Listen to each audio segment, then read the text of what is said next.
What's up, everybody? This is Frederick Douglass Bussey. I'm glad to have you back for another whiteboard session.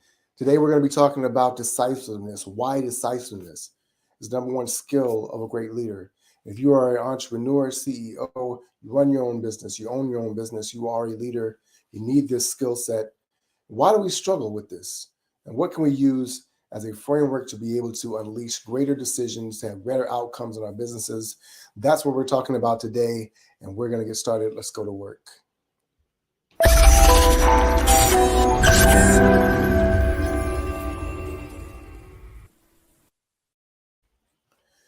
When we are a leader in our business, right? Whether it's just we're a solopreneur, we're the only one, whether we have a team of 5, 10, 100, 1,000, whatever the case may be. One of the things that we're doing all day is making decisions. And so there is a thing that happens, which is called decision fatigue. We literally get tired of making decisions, right? And so not just in our business, but we're making decisions all day. What am I going to eat for lunch, dinner, breakfast? What am I going to do with the kids, my wife, my spouse, my girlfriend, my boyfriend? What am I going to do about this car? Where am I going to take a vacation next year? All the different decisions that we have to make all pour into the framework of our mind. And we're trying to figure out, how am I going to be able to move forward and do the different things that are going on? Hi, Amy. Hi, Anthony. Good to see you guys. Thank you for dropping on here with us today. Before we dive into this and how we can deal with decision fatigue and how we can go further, I also want to remind you about the big event that's coming up. We're inviting 500 people on December 6th to come in and join us for the $1 Million Year. This live event is going to be a 90-minute workshop where we talk about how we can build the blueprint, discover the blueprint for building a 7-figure business in 12 months or less. This is an exciting event. I'm very, very excited to share with you the things that we've been discovering, working with our clients, and learning over the course of years of I've been an entrepreneur and working with other coaches and leaders and entrepreneurs as well. So I'm excited to share this with you. If you've not yet had a chance to register, you can go to my Facebook page. Look at the link below this video. We'll be sharing that link so you can go and register at no cost to you. It's going to be a great experience, and we're super, super excited to be sharing this with you as well. The other thing I want to talk about is the Facebook group, 7-Figure Circle $1 Million Mastermind. Now, in there, we've got a ton of trainings where we talk about all the different tools that you can use as an entrepreneur. If you're not yet a member there, please hop on over and check that out as well. We got a link that we'll drop for that below this as well. But I want to dive into what we're talking about here today, which is about decisions and how leaders can have this trait. Now, there are many different skills that we learn as leaders, right? In entrepreneurship, we figure out that we want to be able to have a skill. And what most people do is, if they've had a job before, they're sitting there looking at what they're doing. They're looking at the money they're making, and they're saying, I could be doing this for myself. I could go and get, hang up my own shingle, get business cards, build a website, and start charging people to do what I'm already doing. And so a lot of times we focus on those skills, the skills that are directly making us money. The reason why decision-making is the most powerful skill, though, is because leadership, when it comes to growing a really successful business and making more money that allows you to create more impact for other people, you have to work at a higher level, right? And so Myron Golden talks about the 4 levels of value that you can create. And so actually the skills that most of us focus on are the implementation. We focus on being mechanics and fixing the cars instead of actually owning the shop. We're owning the chain of auto shops that allows us to be able to leverage that and not have to do all the things that are involved in that. And I'm not saying that you have to have 1,000 employees to be able to do whatever, but there needs to be a key factor that we're always honing in on when it comes time to making different decisions, right? So drop in the comments below some of the decisions that you have to make on a daily basis, right? What are the frameworks that you're using to decide things? And so let me talk about a few of the ways that we make decisions in our businesses, right? So we have the Scalosity model, and when we are focusing on growing momentum in our businesses, right? We focus on mindset, influence, and leverage. Now, I'll talk more about that in a second, but one of the reasons that we need this structure is because a lot of times we're making decisions around our businesses based on other things. So we make it on price, right? How much does it cost? We might make it on budget. How much do we have? We might make it on time. How long will it take us? What's the effort involved, right? We might make it on energy. Do I have enough energy? Is it going to take too long? How intensive is it going to be for me? And we might make it on people, right? Who do I know? What resources do I have at my disposal? Do I have the right person on my team? I don't know how to do this myself, whatever the case may be. Those are just five ways that a lot of people make decisions in their businesses. So they're using external factors. And so a lot of times when we're making a business or we're growing our business, we feel actually unempowered. We don't feel as though we have the ability to make a good decision because we don't have the right things in place. Another thing that people tend to do very often is that they will wait. And so if you've ever seen a computer, right, and you might click on a button and you'll get that spinning wheel of death, right? And so there's the spinning. And so what they're doing is they're just going in circles. And they're just trying to decide where the most information is, right? And sometimes they're literally doing this, they're going back and forth, spinning around and around in circles, trying to figure out where do I get more information? And so there's often this belief that we have, I need more information before I can make a good decision, right? One of the ways I talked about decision making with our clients is that we often, Annie Duke, who's a world-class, world champion poker player, she wrote a book called Thinking in Bets.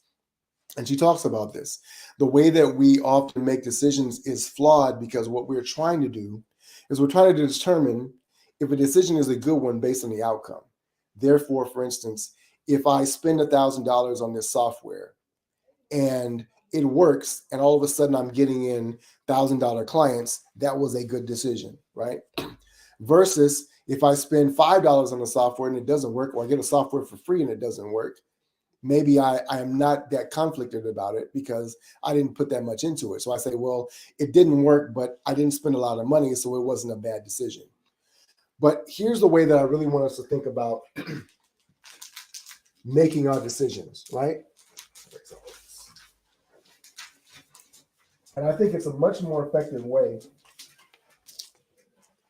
And this concept was introduced to me by Nick Peterson and Dan Nicholson. Dan Nicholson wrote a book recently released called Rigging the Game. You should really check it out. Great book. He's a great author. And the way that he presents his concept in terms of decision making is one that makes things a lot more binary, right? So there's really a continuum. And so if you want to think of it as you're going down a road and you come to a fork in the road, and you have to decide which way to go, because clearly you can't go both ways at once, right? You have to choose to go one way or the other. Or you could always go back, but most of us, we always want to go forward in life, right? Ever forward. So the decision that you have to decide is, where do I want to be? Where do I want my business, my life, etc.? Where am I trying to go? What is my destination? And now the only decision that you want to be focused on is not faster, bigger, more, etc. It is simply this: what gets me closer to where I want to be or further away? And then it becomes really simple. If you realize that I don't have the information, right? I wish I had more information on the decision, but time is limited. You don't have the ability to be able to simply say, I can think about it some more. I need to know now, right? If that's the case, then what you need to do is decide, based on what I know now, will this get me closer to where I want to go or take me further away? If it takes you further away, then the decision is easy, right? And so a lot of the ways that we have framed success in our businesses has been around money, has been around getting bigger, scaling, getting more customers, clients. And what happens a lot of times is that we get those things, and then we realize those aren't what we really wanted. And one or two things that happen. We'll either burn our business down because we don't know how to get rid of it, or it will break down anyway because we don't have the systems in place to be able to support moving forward and growing at that pace. It's not sustainable. And so either way, we lose if we don't have the proper framework and proper perspective in mind. Decision making is valuable as a tool, as a skill set, because it allows you to navigate through a lot of different things. And the more clear you can be, the more powerful you can be in your decisions, the faster you can affect them. And the reason why you want to get faster is not because, as one of my coaches says, the speed of the decision does not necessarily indicate the accuracy, right? So it's not that we want to be more quote unquote accurate because we're going faster, but because what we want to do is we want to get better at eliminating all the unnecessary things that keep us from getting closer to what we want instead of further away. Now, look, you're going to be putting out fires on a daily basis in your business. You're going to be having to deal with multiple things and having to jungle, right? Everything that you got going on. I love that, Saba. The simplicity of this is critical. It is, right? The simplicity is there, but not because it's easier, right? So sometimes you have to make a hard decision. You may have to think about firing somebody that is in a critical position in your company. You may have to think about firing customers or clients, right? Because they're not allowed to, because they're just not allowing you to do what you want to do. At the end of the day, the greater clarity you have, the more simple the decision is. And therefore, the biggest thing that we have to get through is the emotional turmoil of making a choice, because we're in anguish over whether or not it's the right decision. And really, when you think about it, there's no such thing as a right or wrong decision, a good or bad decision in your business. There is only the goal that you're trying to achieve. And so a lot of times, if you make a decision, any decision for the right reason, it's a lot easier to correct down the line if it goes awry, because you're not tied up in all the investment that you had into making it make the right decision. Because a lot of times what we do is we double down on making the wrong choice, right? Because it has to work out right, because our ego is involved, because we put so much money, right? And that's a sunk cost. And in reality, what you're doing is you're doubling down on a decision that you made for the wrong reasons. Not even as a bad decision, but you just not have the clarity. And so when you're clouded in your judgment, you're just adding more, you're multiplying that cloud, if it makes sense. I love that, Saba. Thank you. The simplicity of this concept. Yeah, I mean, we're just trying to make it simple. So if you're watching this on Facebook or LinkedIn, drop a comment below. Let me know what you're discovering from this. What is the framework that you're using to make decisions in your business and your career and your life? How are you gauging those things? Have you been beating yourself up? How they've been working out for you?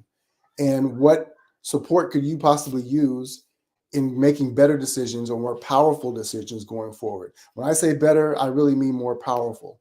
How can we be more present and more impactful with the decisions that we're making, so that our team can be supported, so that we can lead better, so that we can actually still continue to scale, hit our revenue goals, and create the life of freedom and impact that we really want to be able to do in our businesses. Hopefully this has been valuable for you guys. Yeah, as Amy says, lack of clarity keeps you spinning your wheels, and we don't want to be spinning our wheels. Our mantra here is ever forward, and we always want to be able to move that. So we need the traction to be able to do that. And clarity, simplicity helps you to get that traction in what you're doing. Hopefully this has been valuable for you. I'm going to go make lunch with the kids, and we're off and running. If you've not yet had a chance to register, make sure that you are, oh, there we go. Make sure you're registering for the event of the year. We're inviting 500 people to come to this event. We're going to blow it out. We're going to have some giveaways. We're going to have some prizes.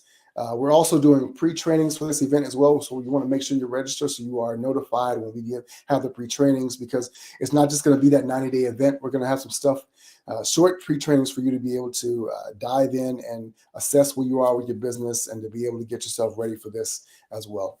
Hopefully it's been helpful. I know that I love doing these as well. My name is Frederick Douglass Bussey. As always, ever forward.